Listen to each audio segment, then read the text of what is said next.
수요 리바이블에 오신 여러분을 주님의 이름으로 사랑하고 축복합니다. 자, 오늘 우리 귀환시대 세 번째 시간, 네 번째 시간인가요? 세 번째 시간을 맞이하고 있습니다. 오늘은 학개스가랴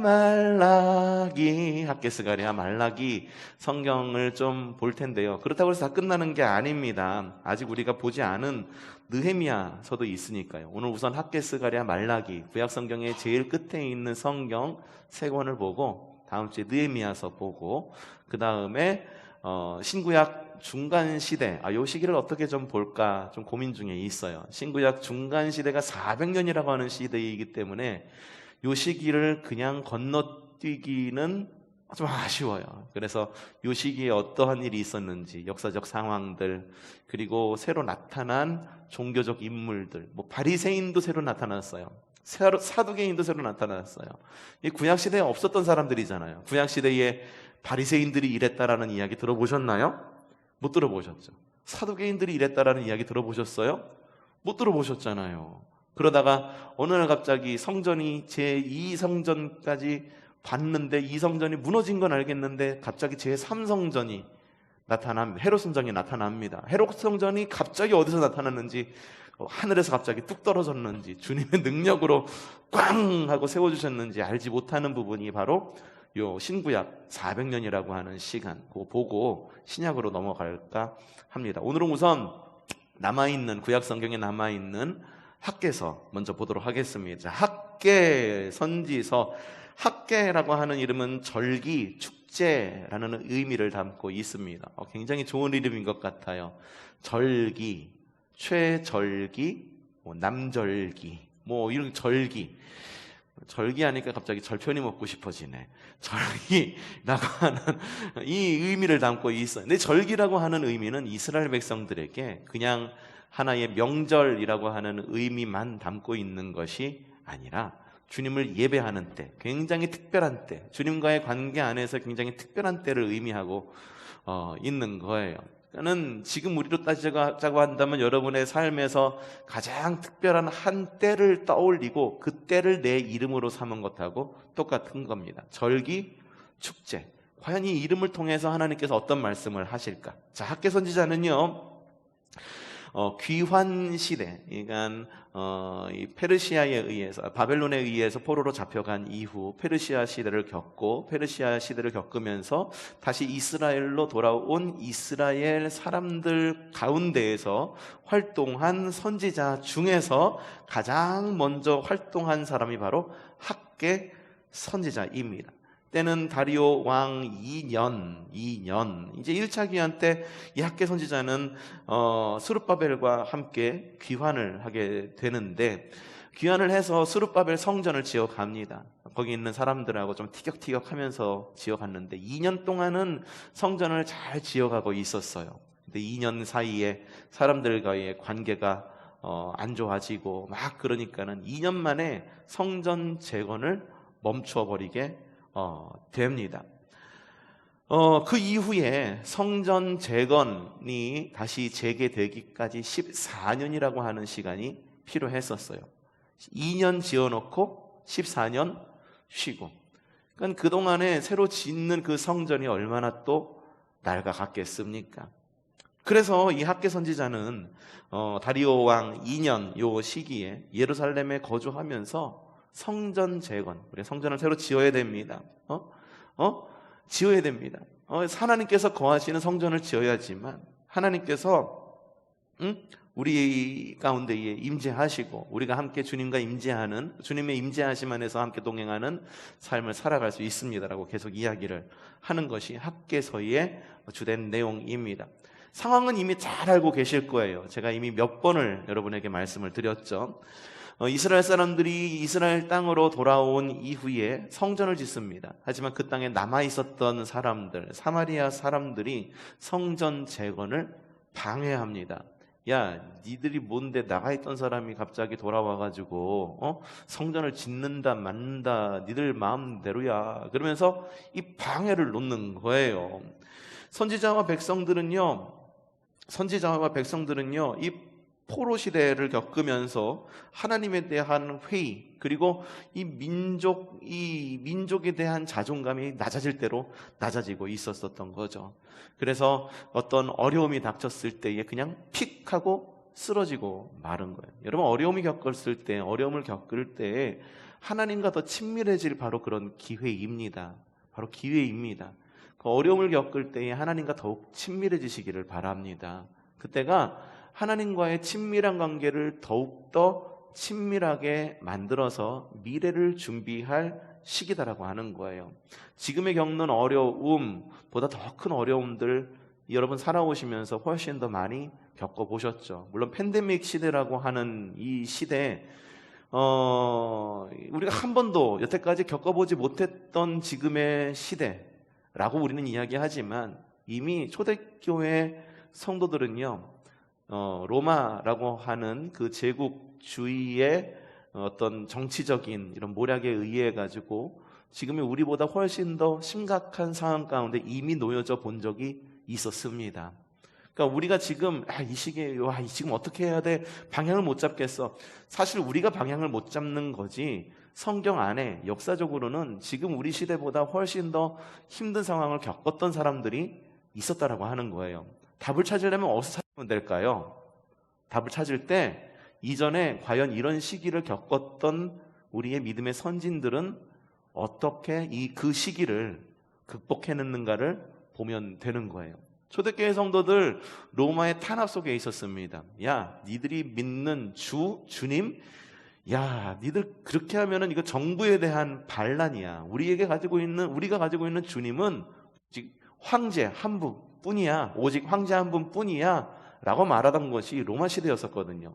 그러니까 주님을 믿는 것, 우리가 예수님을 믿는 것이라고 하는 것, 그 당시 시대 사람들에게는 목숨을 걸고 내놓는 행동일 수밖에 없었던 거예요. 지금이야 뭐 예배하지 말라고 그랬을 때 예배했다가 보니까는 서울 지역에서 몇 개 교회, 하여튼 교회가 또 대면 예배 강행했다가 발각이 돼가지고 또 이렇게 또 뭐 예배가 정지되고 뭐 10일 동안 모임 금지 먹고 뭐 그런 교회들이 있더라고요. 근데 지금이야 예배하다가 그렇게 정부에서 그 많은 예배를 하다가 걸리면은 뭐 영업 정지, 뭐 예배 정지, 10일 예배 정지 플러스 뭐 구상권 청구 이 정도였지만 로마 시대 사람들 같은 경우에는 그리스도인들은 주님 믿다가 주님 예배하다가 예수님 예배하다가 걸리면 바로 죽는 거예요. 어디로 끌려가서? 콜로세움으로 끌려가서 사자밥되고 십자가에 못 박혀 죽고 산채로 태움당하고 죽고. 그러니까 지금 우리가 겪는 이 시기 야 너무 힘들어. 어떻게 해야지? 될 대로 되라. 지난주에 제가 설교했었죠. 그쵸? 무료함을 극복하라라고 하는 설교를 했었는데 아무것도 일어나지 않는 것 같아요. 뒤에 이런 이야기가 또 나와 있는데 아무것도 일어나지 않는 것 같아. 맨날 교회 가서 살다가 교회가 꼭 시끌벅적하게 막 그러다가 지금은 아무것도 못하니까 멈춰 있으니까 주님이 마치 일하시지 않는 것 같고 야 예전에 좀 했던 것도 좀 했으면 좋겠어라고 하는 그런 향수가 막 불러일으키면서 그때가 좋았는데 하면서 과거만 붙들고 있을 것이냐, 아니면은 그 어려움의 시기를 잘 준비하고 어려움을 극복해서 하나님과의 친밀함을 더 잘 유지해서 앞으로 우리에게 닥칠 더 큰 어려움 혹은 앞으로 우리에게 주어질 그런 평화와 그리고 모든 것이 일상으로 돌아갈 그런 시기를 준비하는 시기로 삼느냐. 이건 굉장히 다른 일이에요. 이 학개 선지자가 살았던 이 시대, 오랜 포로 시대를 겪다 보니까 백성들의 민족적 자존감도 떨어지고 하나님에 대한 회의를 막 느끼는 거예요. 하나님이 살아계신다면 우리를 이렇게 하실 수 있어? 하나님이 살아계신다고 한다면 우리를 고향 땅으로 돌려보내가지고 성전을 짓게 해준다는 그 주님의 약속, 최소한 그 정도는 좀 할 수 있게끔 우리에게 해줘야 되는 것 아니야? 라고 하는 하나님에 대한 회의가 있었다라고 하는 거죠. 근데 이스라엘 백성들은 그러지 못했어요. 그래서 그들의 하나님께서 명령하신 성전을 포기해버리고, 성전을 포기했다라고 한다는 것은 하나님과의 관계도 역시 포기했다라고 하는 상징적인 의미를 담고 있어요. 우리에게는 희망이 없어. 아유, 그냥 이렇게 살다가 죽지 뭐 이런 식. 그래서 자기 집들만 다 짓고 자기들은 다 호의호식하면서 그냥 돌아가가지고선 다 그러고 사는데 14년이라고 하는 시간 동안 성전 재건은 멈춰져 있었고, 아마 그들의 마음 가운데에는 그런 마음이 있었을 거예요. 야, 다 살자고 하는 일인데 잘 먹고 잘 사는 것이 최고야. 야, 건강이 최고지. 야, 지금 우리 지금 상황이 지금 이만큼 유지하는 것만으로도 다행이지. 이러한 생각들이 이스라엘 공동체에 팽배해 있었습니다. 그 가운데에 이스라엘 백성들은 각종 기근과 가난에 시달리게 되죠. 이때 학개 선지자가 이야기합니다. 지금 우리가 겪는 어려움, 기근, 가난, 이것은 이기주의에 빠진 우리에 대한 하나님의 심판이다. 하나님께서 이 기회를 통해서 우리가 하나님과의 관계를 어떻게 맺기를 원하는가를 주님께서 우리에게 말씀하고 계시는 거야. 그래서 학개 선지자에게 보여졌던 4편의 계시들을 중심으로 총 2장으로 구성이 되어 있는 것이 학개서입니다. 자, 여러분 표를 보시면 시대, 귀국 시대, 초점 1장은 성전 재건, 완공, 그리고 2장부터는 재건 성전의 영광, 그리고 2장 10절부터는 현재의 복, 2장 20절부터는 미래의 복. 그래서 총 4개의 이 계시들, 내 집이 참 황무하구나. 이전의 영광에서 나중에 영광으로 좀 너희가 좀 그 영광, 과거의 영광에 붙들리지 말고 이제 보여지는 하나님의 영광 가운데 나가라. 그러면서 야, 오늘부터 복을 주겠는데 미래에는 하늘과 땅이 진동하면서 하나님의 복이 너희에게 주어질 거야 라고 이야기하고 있는 것이 학개서의 말씀입니다. 분명히 주제가 굉장히 분명합니다. 뚜렷합니다. 야, 우리는 우선순위가 잘못되어 있어. 지금 우리가 우리 집 짓고 우리가 호의호식하면서 잘 사는 것, 야, 다 살자고 하는 일인데 뭘 지금 그냥 이렇게 있으면 되는 거지. 상황이 지금 어느 시국인데 그걸 말하는 것이 아니라 우리는 어떤 시국에 닥치더라도 우리의 우선순위는 매우 명확해야 된다라는 것, 학개서가 이야기하고 있는 거예요. 곧 주님께서 주신 임무, 사명, 그 시대, 학개 시대에 하나님께서 그들에게 주어진 임무와 사명이 뭡니까? 성전 재건. 성전을 재건하는 것이 이스라엘 백성, 그 당시 이스라엘 백성들에게 복이다. 자, 그러면 지금 우리는 그렇게 질문할 수 있어야 돼요. 학개서를 읽으면서 하나님, 학개 선지자가 살았던 시대에 그들에게 주어진 사명이 성전 재건이 그들의 사명이었고, 그리고 그 사명을 이어가지 못해서 어려움을 겪고 있었던 이스라엘 백성들에게 그 사명을 이어가는 것이 복이라고 한다면, 하나님, 우리 가운데 주어진 사명, 지금 이 시대, 팬데믹 시대에 지금 이런 시국 가운데 우리에게 주어진 사명이 무엇입니까? 좀 되돌아볼 줄 알고 우리 스스로에게 질문해 볼 줄 알아야 되는 것이죠. 그래야 성경 말씀이 과거에 묻혀있는 성경이 아니라 내 성경이 되는 거예요. 성경은 읽고 내 삶 가운데에 뿌리를 내릴 수 있도록 삶에 적용시키는 그런 과정이 우리에게 필요해요. 그게 뭐냐면 큐티라는 거예요. 큐티. 처음 와가지고 우리 교회 처음 부임해가지고 큐티 학교를 딱 한 번 했었어요. 성경을 읽고 그리고 성경 말씀을 읽은 것을 어떻게 묵상하고 묵상함 가운데 어떻게 우리가 삶에 적용시킬 것인가에 대한 큐티 학교를 딱 한 번 했었어요. 기억나세요? 예, 기억나실 겁니다. 근데 기억나기는 하지만 뭘 배웠는지는 가물가물할 거예요. 그래서 다시 한번 좀 우리가 다시 좀 이렇게 모일 수 있게 되면은 큐티라고 하는 것을 다시 한번 우리가 조금 한번 생각해보는 시간을 가질까라는 생각을 좀 갖고 있습니다. 학개 선지자의 말씀 바로 그렇습니다. 스가랴입니다. 자, 스가랴라고 하는 말은 이 이름의 뜻은 주님이 기억하신다라는 의미를 담고 있어요. 주님이 기억하십니다. 여러분에게 은혜입니까? 은혜예요? 네, 은혜이기도 하지만 무서운 말일 수도 있어요. 주님이 다 기억하고 계신다라고 하는 건 무서운 일일 수도 있어요. 하나님 앞에서 늘 옳기만 한다면 주님께서 우리를 기억해 주시는 건 복이야. 그렇죠? 근데 늘 옳지만 않거든. 죄도 저지르고 하나님 앞에 올바르지 않을 때도 많거든. 근데 주님께서 모든 걸 다 기억한다라고 한번 생각해 보십시오. 그것처럼 두려운 일은 없겠죠. 근데 스가랴의 이름이 그거예요. 주님이 기억하신다. 어려요. 굉장히 좀 어린 시절에 하나님의 부름을 받았습니다만 학계 스룹바벨과 함께 동시대 인물입니다. 자, 스가랴서에는 어떠한 이야기가 그려져 있냐 하면 메시아에 대한 내용으로 가득 차 있습니다. 지금 이렇게 우리 어려움을 겪고 있잖아. 근데 주님께서 다시 우리 가운데에 오실 거야. 오시는데 어떤 모습으로 오실 거냐? 나귀를 타고 오실 거고 은 30에 팔릴 것이고, 그리고 주님은 다시 오실 메시아는 선한 목자이실 것이고, 그러나 십자가에 달려 돌아가심으로 인해서 우리를 구원하실 거야 라고 하는 내용이 스가랴서에 굉장히 잘 기록되어 있습니다. 이스라엘의 운명을 8개의 환상을 통해서 전하고 있고요. 역시 학개 선지자와 마찬가지로 성전을 재건해야 된다라고 하는 성전 재건을 독려하고 있는 것을 볼 수가 있습니다. 극적이고 신비한 환상들, 메시아의 초림과 재림에 대한 환상들이 스가랴서에 적혀 있고요. 이 강도 높은 재건의 격려, 책망, 권면보다는 재건을 해야지 메시아의 영광, 그 영광이 성전에 머물 것 아니냐.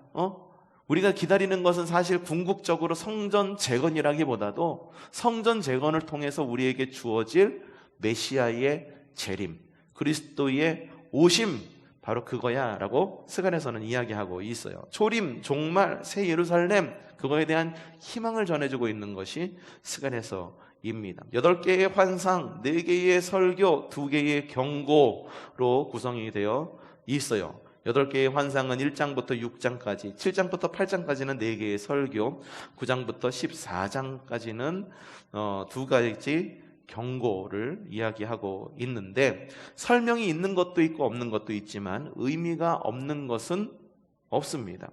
역사와 시대 상황을 품고 있죠. 여러분은 표 보여지고 있죠? 보고 있죠? 환상이 있고 그 환상에 대한 의미가 어떠한 의미인지를 적어놓고 있죠. 주님께서 두루 다니시는 환상, 내 뿔과 내 장인, 측량줄을 손에 잡은 사람의 환상, 대제사장 여호수아의 정결, 정금 등대와 감람나무 환상, 날아가는 두루마리 환상, 에바 속의 여인 환상, 4대의 병거 환상, 이런 것들은 이제 각자의 의미를 다 갖고 있다라고 하는 것. 성전을 재건하다가 지치고 실망한 이스라엘에게 용기와 희망을 주고, 그리고 유다를 핍박한 자들이 심판받을 것이라고 하는 주님의 희망에 찬 내용, 그리고 이스라엘이 완전히 재건될 것이다. 그리고 택한 백성의 죄가 하나님의 은혜로 용서될 것이고, 주께서 주님의 영으로 이스라엘을 강건하게 하고 그리하여서 낙심한 그 당시 사람들에게 희망을 주고, 그리고 징벌에 대한 내용, 모든 죄악이 이제 제거될 것이고, 그리고 이스라엘의 대적을 하나님께서 메시아를 통해서 정복하게 될 것이다. 이 땅에 하나님 나라가 되는 그런 희망찬 내용이 스가랴서에 담겨 있습니다. 그 다음에 나와 있는 것이 우리 성경의 제일 마지막에 나와 있는 말라기서입니다. 아마도 이 시대가 어느 시대일까, 역사적으로 보면 아닥사스다 1세 시기가 아닐까라고 이렇게 이야기하는 사람들도 있기는 합니다만, 사실 말라기는 제목 이외에 알려진 것이 거의 없습니다. 이게 어느 시대에 적혀 있는지 이런 거를 실마리를 찾을 수가 없어요. 구약의 마지막 선지자죠. 그리고 귀환 이후에 100년이 지난 이후에 등장한 선지자가 말라기 선지자입니다. 귀환을 했어요. 하나님께서 다시 돌아가라, 유대 땅으로 다시 돌아왔습니다. 이스라엘로 돌아왔어요. 돌아와서 100년의 시간이 지난 거야. 100년 하면은 1세기의 시간이 지나게 된 겁니다. 100년의 시간이 지났어요. 그럼에도 불구하고 제2성전을 짓고 하나님께서는 분명히 스가랴 선지자 같은 선지자를 통해서 메시아를 너희에게 보내줄 거야 라고 말씀을 하셨는데 아무 일도 일어나지 않는 거야. 아무 일도. 성전도 완성이 되었어요. 그리고 주님께서 메시아가 올 거야 라고 분명히 주님께서 약속을 하셨는데 메시아도 오지 않고 성전 가운데에 있는 사람들, 그 사람들 처음에는 잘하는 것 같았는데 정치적으로나 종교적으로나 사람들의 도덕적으로나 여러 가지 면에서 이전에 있었던 안 좋았던 시기, 타락의 시기를 다시 걷는 것 같아요. 그러다 보니까 사람들의 마음 가운데 있었던 제2 성전 이후에, 성전 재건 이후에 처음에 가졌던 그 마음의 뜨거움, 야, 이제 우리 성전을 통해서 하나님께서 무슨 일을 분명히 일어나가실 거예요. 주님께서는 메시아를 우리에게 보내주신다고 그랬으니까는 그 메시아를 통해서 우리를 구원해 주실 거야 라고 하는 그러한 뜨거움이 점점 식어가는 그런 시기가 바로 말라기 시기였었어요.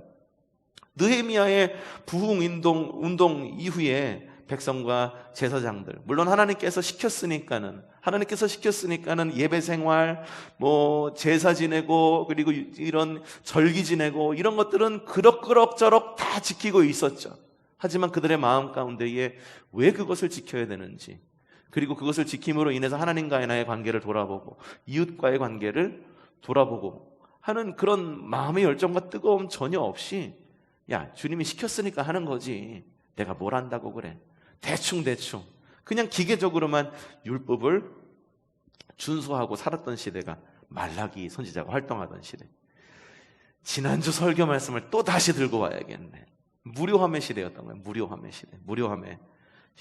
염증을 느낀 거예요. 이 시대가 계속되고 있는데 주님께서 일하지 않는 것 같고, 광야인데, 광야다 보니까는 야, 이 광야에서 과연 뭐를 얻을 수 있을까? 아무것도 없잖아요. 뜨거운 태양과 장렬하는 태양과 발에 채이는 것은 모래, 그리고 자갈, 전갈들이 와가지고선 괴롭히기만 한 이글이글거리는 그 광야 가운데에서 아무 일도 일어나지 않는 것 같으니까, 야, 그냥 여기서 그냥 그렇게 살자. 그냥 대충 살자. 처음에 가졌던 열정은 어디 간다, 온데 간다 없이 다 사라지고 그냥 무료함, 심심함, 아무 일도 일어나는 것 같지 않으니까는 게으름, 그것만이 남아있는 광야와 같은 때, 아무런 일이 일어나지 않았을 때. 궁금하신 분은 자, 여기에 제가 링크를 이렇게 달아드릴 거예요. 그러면 이걸로 링크를 클릭을 똑 하시면은 지난주 설교를 들으실 수가 있으시니까 다시 한번 설교를 한번 리마인드 해보는 것도 좋을 것 같습니다. 내용은 이렇습니다. 심판의 메시지가 주어집니다. 부패한 제사장들, 불결한 죄악들, 일반 백성들은 사악한 풍습과 거짓 평안, 괜찮아 이야기하지만 그건 정말 주님께서 주시는 괜찮은 것이 아니라 그냥 마음 가운데 스스로 위로하는, 괜찮지 않지만 괜찮다라고 이야기하는 마음의 위로밖에 없었다고 하는 거죠. 괜찮지 않지만 괜찮다라고 이야기하는 거, 어쩌면 괜찮아 보일지도 모릅니다.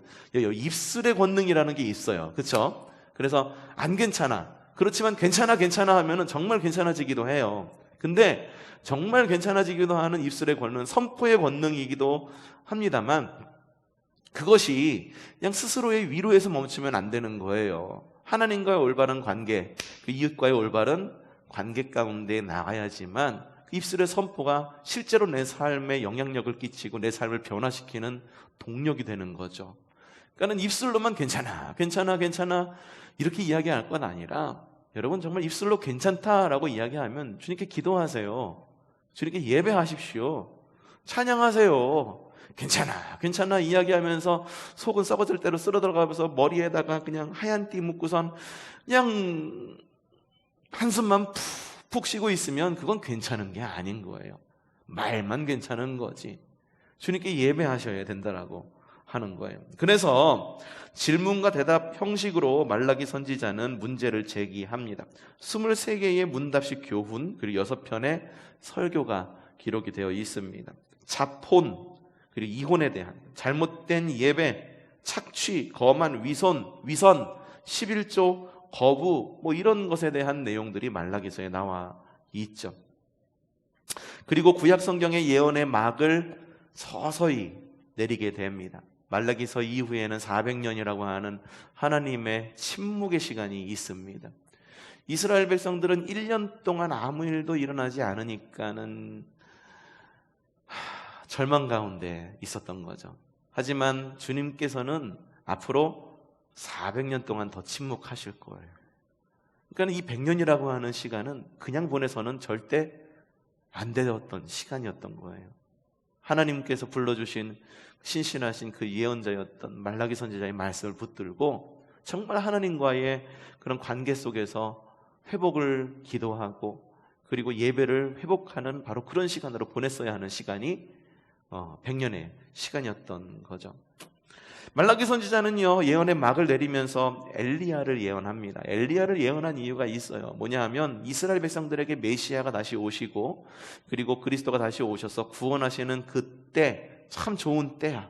새 예루살렘, 새 하늘과 새 땅, 참 좋은 이름이죠. 새 하늘, 새 땅, 신천지. 그죠? 안 좋은 쪽으로 이 이름을 뺏겨버리고 말하죠. 하나님의 교회, 굉장히 좋은 말인데 안 좋은 쪽으로 뺏겼죠.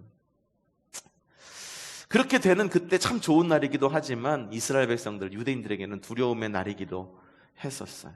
하나님께서 우리를 심판하시는 날. 그래서 아마도 그들의 신앙 가운데에는 메시아가 오시기 전 엘리야 선지자가 다시 그들 가운데에 오셔서 메시아가 오시는 그때를 미리 준비하시고 우리로 하여금 준비케 하실 것이다 라는 믿음을 가지고 있었던 모양이에요. 그래서 말라기 선지자도 그렇게 이야기를 합니다. 말라기 선지자도요, 엘리야를 예언하는데 한번 보죠. 말라기 4장 5절부터 6절까지 말씀. 자, 시작. 주의 크고 두려운 날이 이르기 전에 내가 너희에게 엘리야 선지자를 보내겠다. 그가 아버지의 마음을 자녀에게로 돌이키고 자녀의 마음을 아버지에게로 돌이킬 것이다. 돌이키지 아니하면 내가 가서 이 땅에 저주를 내리겠다. 그러니까는 이 말라기 선지자가 엘리야에 대해서 이야기를 하고 있는 거죠. 그러면서 이 엘리야라고 하는 사람을, 엘리야 선지자를 예언하는데 우리가 신약 성경으로 넘어오면서 엘리야의 역할, 주님의 길을 예비하는 자의 역할을 하는 한 명의 인물을 우리는 이미 알고 있습니다. 주님의 길을 예비했던, 광야에서 크게 외치는 소리였던 누구? 세례요한을 알고 있죠. 그래서 말라기 선지자가 이야기하는 이 엘리야라고 하는 인물을 신약 성경과 연결지어서 이거는 바로 세례 요한에 대한 예언이다. 우리는 그렇게 믿습니다. 이 메시아를 예언해요. 말라기의 예언 그리고 신약의 성취, 여러분이 가지고 있는 이 인물의 표로 나와 있습니다. 언약의 사자로서 그리스도는 자신의 성정에 오실 것이다. 말라기 3장 1절의 말씀은 신약에서는 요한복음 2장 4절부터 17절, 주님께서 성전에 오셔서 성전을 깨끗게 하시는 그런 모습으로.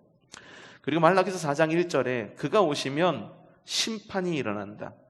이것이 바로 요한계시록 20장에는 생명책에 이름이 기록되지 않은 자는 불못에 던져질 것이다.